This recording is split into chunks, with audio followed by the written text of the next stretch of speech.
నమస్తే, welcome to DNS news. Jangaon జిల్లా బచ్చన్నపేట మండల కేంద్రంలో బచ్చన్నపేట గ్రామ సర్పంచ్ అభ్యర్థిగా పైసా రాజశేఖర్ అను నేను పోటీ చేస్తున్నాను.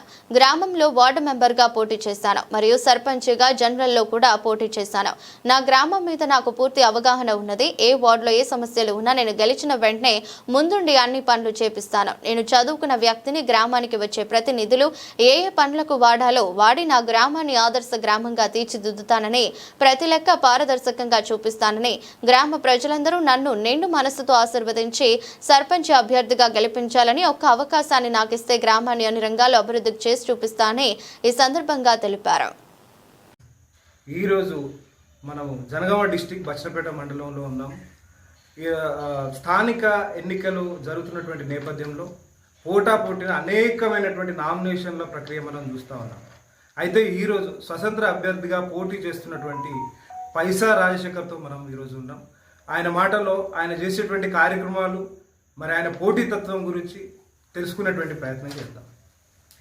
విచ్చేసినటువంటి డిఎన్ఎస్ ఛానల్ వారికి కూడా మేము కృతజ్ఞతలు తెలుపుతూ, ఈరోజు బచ్చన్నపేట మండల కేంద్రంలోని బచ్చన్నపేట గ్రామ స్వతంత్ర సర్పంచ్ అభ్యర్థిగా నేను పైసా రాజశేఖర్ను నామినేషన్ దాఖలు చేసి ప్రచారాన్ని చేయడం జరుగుతుంది. ఈ సందర్భంగా బచ్చన్నపేట ప్రజలకు, అదేవిధంగా యువతకు, అదేవిధంగా ప్రజాస్వామ్యవాదులకు కూడా మేము చెప్పదలుచుకున్న విజ్ఞప్తి ఒకటే. ఈరోజు బచ్చన్నపేట గ్రామం అభివృద్ధిలో చాలా వెనుకబడిపోయినది. ఆ అభివృద్ధిలో కనుక ముందడుగు వేయాలంటే చదువుకున్న యువత, చదువుకొని ఈ గ్రామం పట్ల అవగాహన ఉన్నటువంటి యువతకు అవకాశం ఇవ్వాల్సిందిగా మీ అందరికీ విజ్ఞప్తి చేస్తా ఉన్నాం.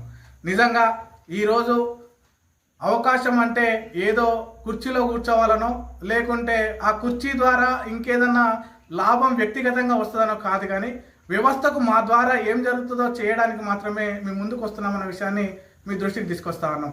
ఈ గ్రామంలో జరుగుతున్నటువంటి అనేక సమస్యల మీద అవగాహన ఉన్నటువంటి వ్యక్తిగా, ఈ గ్రామంలో ఉండేటువంటి ప్రజా సమస్యల మీద అవగాహన ఉన్నటువంటి వ్యక్తిగా మీ ముందుకు వస్తా ఉన్నా. నిజంగా ఈ గ్రామంలో అనేక సమస్యలు ఉన్నాయి, కానీ గత పాలకులు కానీ గత సర్పంచులు కానీ పట్టించుకున్నటువంటి పాపన పోలేదు. కాబట్టి మీరందరూ ఒకటే ఆలోచించండి. చదువుకున్న యువతగా సామాజిక స్పృహలు ఉన్నటువంటి నాలాంటి వారిని గెలిపిస్తే ఈ గ్రామాన్ని అభివృద్ధి చేయడానికి అవకాశం ఉన్నది. ఎందుకంటే నేను ఉన్నతంగా చదువుకున్నోని, అదేవిధంగా ఏదో చదువుకున్నా కదా అని నాకు అవకాశం ఇవ్వమని నేను కోరట్లేదు. గ్రామంలో అభివృద్ధి ఎలా చేయాలనో తెలిసినటువంటి వ్యక్తిగా నేను ఉన్నా కాబట్టి నాకు అవకాశం ఇవ్వమని చెప్తున్నా. అదేవిధంగా సామాజిక ఉద్యమాల నుంచి వచ్చినటువంటి వ్యక్తిగా, సామాజిక పోరాటాల నుంచి వచ్చినటువంటి వ్యక్తిగా నాకు అవకాశం ఇవ్వమని కోరుతా ఉన్నా. సామాజికంగా ఏ విధంగా ఎవరికి ఎలాంటి న్యాయం జరగాలో తెలిసినటువంటి వ్యక్తిగా మీ ముందుకు వస్తున్నా కాబట్టి నాకు అవకాశం ఇవ్వమని కోరుకుంటున్నా. కాబట్టి గ్రామ ప్రజలారా ఆలోచించండి. గ్రామ అభివృద్ధి కావాలనుకుంటే గ్రామంలో ఉన్నటువంటి సమస్యలు తెలవాలి.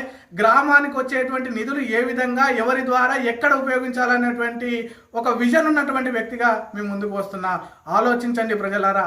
ఖచ్చితంగా ఈసారి కనుక మీరు అవకాశం ఇస్తే గ్రామ అభివృద్ధిని అనేక రెట్లు ముందుకు తీసుకుపోవడానికి నేను నా వంతు కృషి చేస్తానని కూడా మీ అందరికీ విజ్ఞప్తి చేస్తూ, రాబోయే రోజులలో నాకు కనుక అవకాశం ఇస్తే ఖచ్చితంగా ఈ గ్రామాన్ని మరో దేశానికే ఆదర్శవంతంగా తీర్చిదిద్దేలాగా ఈ గ్రామాన్ని చేయడానికి నాకు మీ వంతు చేయుతగా ఇవ్వాల్సిందిగా మేము విజ్ఞప్తి చేస్తా ఉన్నాం.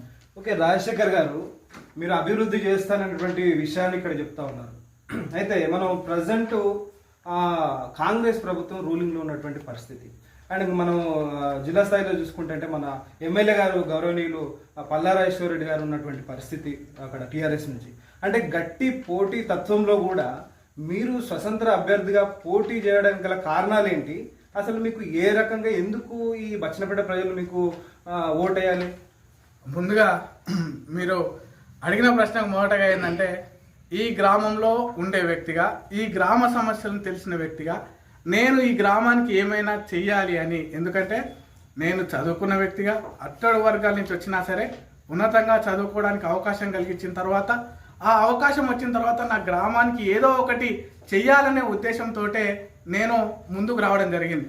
ఆ ముందుకు వచ్చే క్రమంలోనే 21 సంవత్సరాలు ఉన్నప్పుడే నేను వార్డు మెంబర్గా పోటీ చేసిన. ఎందుకంటే కనీసం నాకు అవకాశం, రాజకీయాలలో యువత ఉండాలి, యువత ఉంటేనే కొంత అవకాశం ఇస్తారు, లేకుంటే ఇంకో రకంగా ఉండకుండా ఖచ్చితంగా ప్రజల వైపు నిలబడుతున్న ఉద్దేశంతో 21 సంవత్సరాలనే వార్డు మెంబర్ పోటీ చేసిన. అదేవిధంగా నాకు 26 సంవత్సరాలు వచ్చినప్పుడే నేను ఎస్సీ సామాజిక వర్గానికి చెందినవాడినైనా జనరల్లో అవకాశం వచ్చినందుకు కనీసం నేను చదువుకున్నోనుగా నాకు అవకాశం ఇవ్వండి. ఈ గ్రామ పంచాయతీ ఏర్పడ్డప్పటి నుంచి కూడా కొంత చదువుకున్నోళ్ళకో లేకపోతే జ్ఞానం ఉన్నోళ్ళకో ఈ గ్రామాన్ని పరిపాలించడానికి అవకాశం ఇవ్వలేదు. కాబట్టి ఆ అవకాశం ఇవ్వడం కోసం నేను ముందుకు వచ్చిన క్రమంలో నాకు మీరు సహకరించనని నాకు 26 సంవత్సరాలు ఉన్నప్పుడే జనరల్ స్థానంలో కూడా పోటీ చేసినటువంటి వ్యక్తిని. కాబట్టి ఇప్పుడు కూడా నేను ప్రజలందరికీ కూడా విజ్ఞప్తి చేస్తుంది ఏంటంటే, ఏ పార్టీలు ఎలా ఉన్నా మా ఊరి ప్రజలు చైతన్యవంతులు, మా ఊరి ప్రజలు ఎప్పుడు కూడా అభివృద్ధి కోరుకునేటోళ్ళు. కాబట్టి ఈసారి చదువుకున్న వ్యక్తిని, ఈసారి అవగాహన ఉన్నటువంటి వ్యక్తిని గెలిపిద్దామని అనుకుంటున్నారనే ఉద్దేశంతో నేను వాళ్ళ ముందు రాబోయే రోజులలో అభివృద్ధి చేస్తానని ఆకాంక్షిస్తున్నారని నేను భావించి నిలబడడం జరిగింది.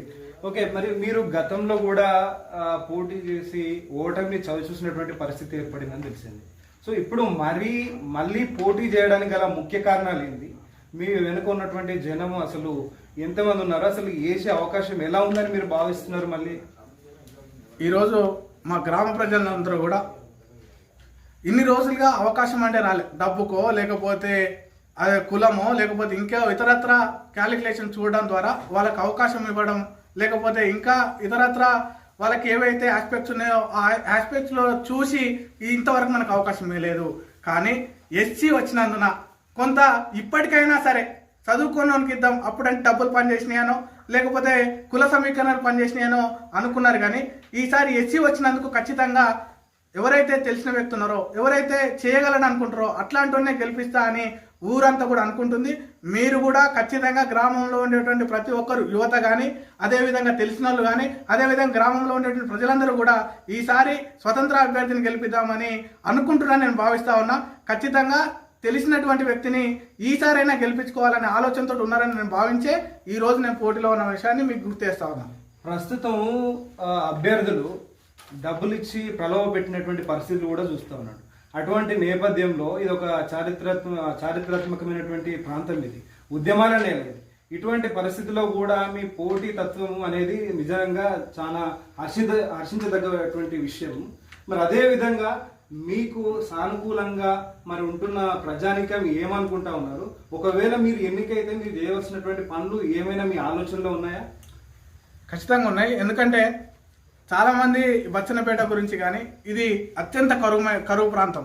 ఈ కరువు ప్రాంత విషయాన్ని గత ముఖ్యమంత్రి వారులైనటువంటి కేసీఆర్ కూడా చాలా సందర్భంలో బచ్చన్నపేట కరువు ప్రాంతం, ఇక్కడ నుంచి వలస వెళ్ళిపోయినారు, ఇక్కడ నీళ్లు లేకుండే అవన్నీ ఆ విషయాలు కూడా చెప్పారు. ఆ తర్వాత జరిగినటువంటి పరిణామాల తర్వాత బచ్చన్నపేట అనేది కూడా అభివృద్ధి చెందుతున్నటువంటి ప్రాంతం.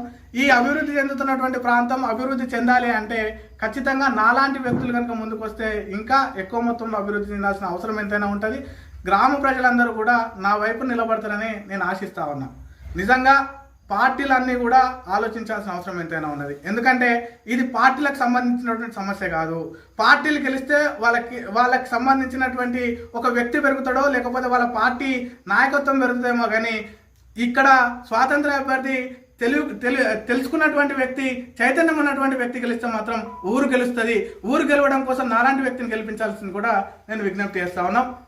ఓకే, ఇప్పుడు ప్రధానంగా ఈ బచ్చన్నపేటలో ఉన్నటువంటి ప్రధానమైనటువంటి సమస్య ఇది, మీ దగ్గరకు వచ్చినటువంటి సమస్య ఇది. మీరు ఏ పూర్తి స్థాయిలో మీరు ఎన్నికైన తర్వాత ఎన్ని నెలల్లో దాన్ని పూర్తి చేయదలుచుకున్నారో ఆ సమస్య ఏంటి? ఈరోజు బచ్చన్నపేటలో అనేక సమస్యలు ఉన్నాయి.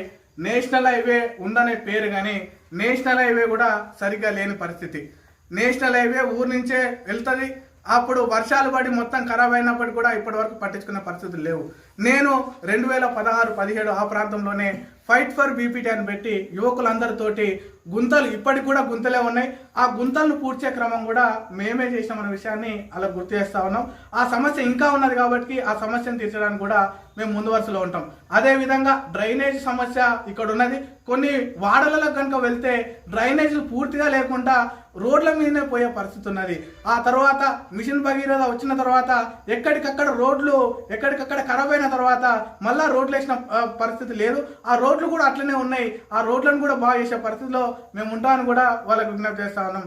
అదేవిధంగా డ్రైనేజ్ వ్యవస్థ పూర్తిగా నాశనమైంది. ఆ డ్రైనేజ్ వేయడం కూడా ఫెయిల్ అయ్యారు అనే విషయాన్ని మీ దృష్టికి తీసుకొస్తా ఉన్నాం. ఎందుకంటే డ్రైనేజీ వేసే క్రమంలో కూడా సరిగ్గా వేయకపోతే పైపులు పలగొట్టుకొని మరి నీళ్లు వదిలిపెట్టడం ద్వారా రోడ్ల మీద పోయి రోడ్లు ఖరాబ్ అవుతున్నాయి. అదేవిధంగా అక్కడ ఉన్నటువంటి వ్యవస్థ మోరీలు సరిగ్గా కట్టకపోవడం, ఆ మోరీల మెయింటెనెన్స్ సరిగ్గా ఇవ్వకపోవడం వల్ల, పారిశుద్ధం సరిగ్గా ఉండకపోవడం వల్ల అక్కడ మొత్తం పిచ్చి పిచ్చి చెట్లన్నీ కూడా పెరిగి వాళ్ళకు ప్రజలకు కూడా అనారోగ్య సమస్యలు వస్తున్నాయి. ఆ అనారోగ్య సమస్యలు కూడా పోవాలనుకుంటే ఈ పారిశుద్ధం అనేది ఖచ్చితంగా పర్ఫెక్ట్ నిర్వహించాల్సిన అవసరం ఉన్నది. అది నేను నెరవేర్చాను కూడా చెప్తూ, అదేవిధంగా మా ఊర్లో కోతుల సమస్య ఎక్కువగా ఉన్నది. అదేవిధంగా ఇతరత్ర అలవాట్లకు సంబంధించినటువంటి సమస్యలు ఉన్నాయి. ఆ సమస్యలను కూడా తీర్చడానికి యువతగా మా ముంగట ఉంటే ఖచ్చితంగా చేసుకుంటాం. అదేవిధంగా ఖచ్చితంగా కోతుల సమస్య కానీ కోతులు విపరీతంగా ఉన్నాయి కాబట్టి దాన్ని చేయడానికి, అదేవిధంగా మిగతా ఏవైతే సమస్యలు ఉన్నాయో పారిశుద్ధ సమస్యలు, కరెంటు సమస్యలు, ఒక్కొక్క దగ్గర స్తంభాలు లేక లైట్లు లేక ఇబ్బంది పడుతున్న పరిస్థితులు ఉన్నాయి. ఒక్కొక్కరైతే లైట్లు లేకున్నా సరే ముసలోళ్ళు నడుచుకుంటూ పోతే కింద పడుతున్నటువంటి పరిస్థితులు ఉన్నాయి. కాబట్టి లైట్లను ఏర్పాటు చేయాల్సిన అవసరం ఎంతైనా ఉన్నది. డ్రైనేజ్ వ్యవస్థను బాగు చేయాల్సిన బాధ్యత ఉన్నది. అదేవిధంగా ఎక్కడికెక్కడైతే పారిశుద్ధ పనులు ఉన్నాయో పారిశుద్ధ పనులు ఎప్పటికప్పుడు సమీక్ష చేస్తూ మంచిగా ప్రజల ఆరోగ్యంగా భావించుకుంటూ వాళ్ళకు దోమలు లాంటి పందులు లాంటివి ఎలాంటి పెడదలు లేకుండా ఎలాంటి రోగాలు రాకుండా కూడా చూడడానికి నాకు అవకాశం ఇస్తే నేను చేస్తాను కూడా విజ్ఞప్తి చేసుకుంటూ, ప్రధానంగా ఎద్దుగూడెం నుంచి ఇక్కడ నుంచి మొదలుకుంటే ఎద్దుగూడెం వరకు కూడా బీటీ రోడ్డు లేదు. ఆ బీటీ రోడ్డు శాంక్షన్ చేయడానికి కూడా ప్రభుత్వం తరఫున మాట్లాడి, ప్రభుత్వం ఏదైతే ఉందో ఆ ప్రభుత్వానికి మాట్లాడిన ప్రభుత్వ అధికారులతో కానీ ప్రభుత్వ నాయకులు కానీ ప్రభుత్వ పెద్దలతో కానీ ఆ శాంక్షన్ ఎవరైతే ఇస్తారో వాళ్ళ దగ్గరికి పోయి మేము మాట్లాడి వాళ్ళకి బీటీ రోడ్లను చేయించడానికి కూడా మేము ముందు వరుసలో ఉంటామని కూడా విజ్ఞప్తి చేసుకుంటూ, ఎందుకంటే ఇక్కడ నుంచి 2 కిలోమీటర్ల దూరంలో ఎద్దుగూడెం ఉంటుంది. అది మా బచ్చన్నపేటకు అనుకూలంగానే ఎద్దుగూడెం ఉంటుంది. వాళ్ళు పని చేసుకోవాలన్నా బచ్చన్నపేటకే రావాలి. ఆ మట్టి రోడ్లో రావడం ద్వారా ఆడ మట్టి ఇసుక అంతే ఏడి బండ్లు పడి వాళ్ళకి దెబ్బలు తాకుతున్న పరిస్థితులు ఉన్నాయి. అదేవిధంగా ఆడపిల్లలు ఇక్కడ నుంచి రాత్రిపూట కాలేజీ వదిలిపెట్టుకొని పోవాలి అంటే సైకిళ్ళ మీద పోతుంటే లేకపోతే ఇతరత్రా ఉంటే ఆ పోతున్న క్రమంలో మట్టి అయ్యేసరికి వాళ్ళు కింద పడుతున్నటువంటి పరిస్థితులు ఉన్నాయి. కాబట్టి అవన్నీ పోవాలంటే బీటీ రోడ్ వేయాల్సిన అవసరం ఎంతైనా ఉన్నది. ఆ బీటీ రోడ్ కోసం కూడా మేము కృషి చేయడానికి కూడా ఏ అధికారి దగ్గర పోవాలి, అధికారి దగ్గర పోయి మేము ఎవరి దగ్గరికి అయితే పోవాలనుకుంటామో వాళ్ళ దగ్గరికి పోయి ఖచ్చితంగా దాన్ని రావడానికి కూడా మేము కృషి చేస్తాం. అదేవిధంగా అనేక సమస్యలు ప్రతి వార్డులో సమస్యలు ఉన్నాయి. పారిశుద్ధ సమస్యలు ఉన్నాయి, మోరి సమస్యలు ఉన్నాయి, అదేవిధంగా లైట్ సమస్యలు ఉన్నాయి. ప్రతి ఒక్క సమస్యలు ఇక్కడ ఉన్నాయి, రోడ్డు సమస్యలు ఉన్నాయి. అన్ని సమస్యలను తీర్చడానికి ప్రతి ఒక్క మేము తిరుగుతున్నటువంటి క్రమంలో ప్రతి వార్డులో ఉన్నటువంటి సమస్యలను ఫైండ్ అవుట్ చేసుకుంటూ పేపర్ మీద రాసుకుంటూ ఖచ్చితంగా మేము గెలిచిన తర్వాత గెలవకుండా పోరాటం చేస్తామే, గెలిచినాక కూడా పోరాటం చేస్తామే, గెలవకుండా మేము దానికోసం పోరాటం చేస్తాం. ప్రజలు మా వెంటుంటే మేము దానికోసం పోరాటం చేస్తామే. ఇంత ముందుకు అన్ని సమస్యలు మేము పోరాటం చేసిన వాళ్ళం. సామాజిక పోరాటాలు చేసినటువంటి వ్యక్తులుగా మేము ఖచ్చితంగా వృద్ధుల వితంతుల పెన్షన్ల కోసం పోరాటం చేసిన వాళ్ళం, వికలాంగుల పోరాటం చేసిన వాళ్ళం, అదే విధంగా ఆరోగ్యశ్రీ కోసం పోరాటం చేసిన వాళ్ళం, అన్ని రకాలైనటువంటి ఎస్సీ వర్గీకరణ పోరాటం చేసిన వాళ్ళం, అన్ని రకాల పోరాటాలు చేసినటువంటి మేము ఈ రోజు ప్రజలకు వచ్చేటువంటి సమస్యల మీద కూడా ప్రజల మా వెనుకుంటే ఖచ్చితంగా ప్రజా సమస్యలైనటువంటి ప్రతి వార్డు సమస్యలను కూడా మేము తీసుకుంటాం. కానీ పేరున మేము అందరికి విజ్ఞప్తి చేస్తాను. ఖచ్చితంగా దీన్ని సాధించేంత వరకు కూడా మేము వెనుకకు పోము. యువతగా మేము సాధించుకోవాలనుకునేది ఖచ్చితంగా సాధించుకుంటామని మేము ఈ సందర్భంగా మీ అందరికీ కూడా విజ్ఞప్తి చేస్తాను. అదేవిధంగా ఇప్పుడు పూర్తి స్థాయిలో కూడా మీరు అవగాహన కనిపిస్తూ ఉంది మీ మాటల్లో. అదేవిధంగా ఇప్పుడు ఎన్నిక వెళ్తున్నటువంటి క్రమంలో మీరు ఎంత మెజారిటీని ఎక్స్పెక్ట్ చేస్తూ ఉన్నారు? నాకు ఎంత మెజారిటీ ఇచ్చినా నాకు ఒక్కోటితో గెలిపించినా నా ప్రజల ఆశీర్వాదంతో నా ప్రజలతోటే ఉండే వ్యక్తినే. ఎందుకంటే నేను ఆల్రెడీ వార్డు మెంబర్గా పోటీ చేసిన వ్యక్తినే, నేను ఆల్రెడీ జనరల్గా పోటీ చేసినటువంటి వ్యక్తినే. కాబట్టి నాకు మెజారిటీ అవసరం లేదు, నన్ను గెలిపించితే సరిపోతుంది. ఎంత మెజారిటీ వచ్చినా నాకు అనుకూలంగా ఉండేటువంటి ప్రజలే. కాబట్టి నా ప్రజలతో నేను ఎప్పటికీ ఉండేటోళ్ళను, మా గ్రామాలతో నేను ఎప్పటికీ ఉండేటోళ్ళను, ఎప్పటికీ చేదోడు వాడుగా ఉండేటోని. కాబట్టి నేను గెలిస్తే సరిపోతుంది, నాకు ఖచ్చితంగా ఎంత వస్తుందో అంత సరిపోతుందని నేను భావిస్తా ఉన్నాను. గతంలో సర్పంచ్గా చేసినటువంటి వారి యొక్క పనితీరుపై మీ స్పందన ఏంటి? గతంలో చేసినటువంటి సర్పంచే కాదు సర్పంచులు అనుకుందాం. ఎందుకంటే అప్పటి నుంచి గ్రామ పంచాయతీ వ్యవస్థ ఏర్పడినప్పటి నుంచి ఇప్పటి వరకు ఉన్నటువంటి గ్రామ పంచాయతీలో చేసినటువంటి సర్పంచ్ల పనితీరు బాగుంటే ఈరోజు బచ్చన్నపేట ప్రజల భవిత బాగుపడేది. ఈరోజు ఇన్ని సమస్యలు నేను చెప్పకపోయేటోని, ఇన్ని సమస్యల మీద మనం పోరాడుతున్నామంటే గత సర్పంచులు అనేటోళ్ళు ఖచ్చితంగా అభివృద్ధి చేయడంలో వైఫల్యం చెందిరు కాబట్టి ఆ వైఫల్యాన్ని చెందినటువంటి వ్యక్తులకు ధీటుగా మనం అభివృద్ధి చేయడానికి మేము ముందుకు వచ్చినామని మేము భావిస్తా ఉన్నాం. ఓకే, ప్రస్తుతం మీరు స్వతంత్ర అభ్యర్థిగా పోటీ చేస్తున్నటువంటి పరిస్థితి ఏర్పడింది. మరి అక్కడ అధికారంలో కాంగ్రెస్ కనిపిస్తుంది. మీరు ఏ విధంగా పోరాడి నిధులు తీసుకొస్తారు? మొదటగా నేను స్వతంత్ర అభ్యర్థిగా పోటీ చేస్తూనే నేను గెలిచిన తర్వాత ఏ అధికారి దగ్గర అయితే, ఎందుకంటే ఈ నిధులు గ్రామ అభివృద్ధికి చెందినటువంటి నిధులు, ఇవి గ్రామ ప్రజలకు చెందినటువంటి నిధులు. ఇక్కడ సర్పంచ్గా స్వతంత్ర అభ్యర్థి ఉన్నాడా, పార్టీ అభ్యర్థి ఉన్నాడా, లేకపోతే ఇంకో అభ్యర్థి ఉన్నాడా అని చూడటం కాదు, కానీ ఖచ్చితంగా ఈ గ్రామానికి అభివృద్ధి జరగాలంటే ఇది మండల కేంద్రం, దీంట్లో ఎక్కువ జనాభా ఉన్నటువంటి వ్యక్తులం. ఖచ్చితంగా ఈ గ్రామానికి కనుక ఇవ్వకపోతే, ఈ గ్రామానికి కనుక నిధులు కనుక లేకుండా స్వతంత్ర అభ్యర్థిని ఇవ్వకపోతే మేము చేయాల్సినటువంటి పనులన్నీ చేస్తాము. మేము మంత్రుల దగ్గరికి పోగలుగుతాము, మాకు రావాల్సినటువంటి నిధుల మీద కొట్లాడతాము.